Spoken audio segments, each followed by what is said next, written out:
Okay, so here's the next variation. This is actually version 12 of our ventilator system. We finally came up with a name and we decided to call it Bridge, which is short for Bridge for Mechanical Ventilation for COVID patients. So in this one we made several adjustments.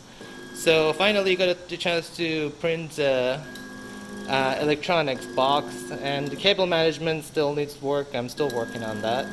So we added the alarm system here, as you can see, and this is a little thing I printed to make it louder and more directional. Arduino is still there, and I added the buck converter, so we have only one power supply coming to the machine for the Arduino, the stepper driver and the universal power supply. And as you can see, similar to before, the Jackson-Rees, or in this case Mapleson D circuit, is inside the ventilator, and the patient's, or not the patient, the machine is being ventilated.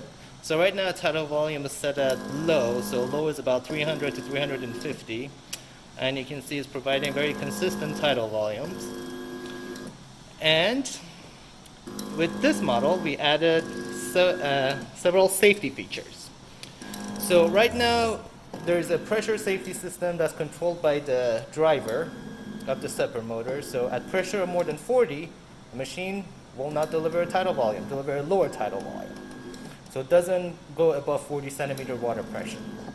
Now the other thing is to control for the tidal volumes. As you can see here, we added a couple of limit switches. The limit switch here, that's the top limit switch.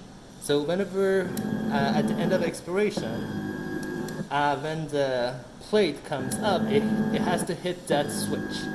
If it doesn't hit the switch, an alarm will go off saying that there is a malfunction, because we expect it to be at the top. Now there's also another one. There's a mid-stroke limit switch that you can see here.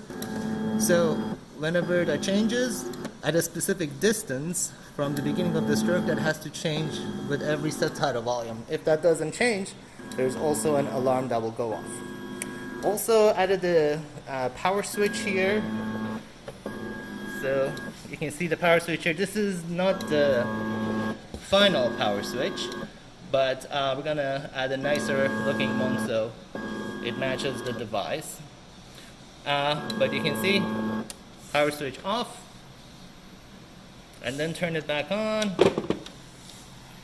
and when you turn it, it comes up all the way to hit the switch. Once it hits the switch, it knows that's where it's supposed to be, and every tidal volume has to start from that specific spot. If it doesn't, the alarm on the machine will go. Another important thing I wanted to mention, and I forgot earlier, was the fact that the oxygen supply goes here. This is the side that connects to the endotracheal tube. So with this machine, the chance of rebreathing CO2 is very, very low, because the dead space is very low compared to an ambu bag system, where the risk of CO2 rebreathing gets very high, especially at low flow states.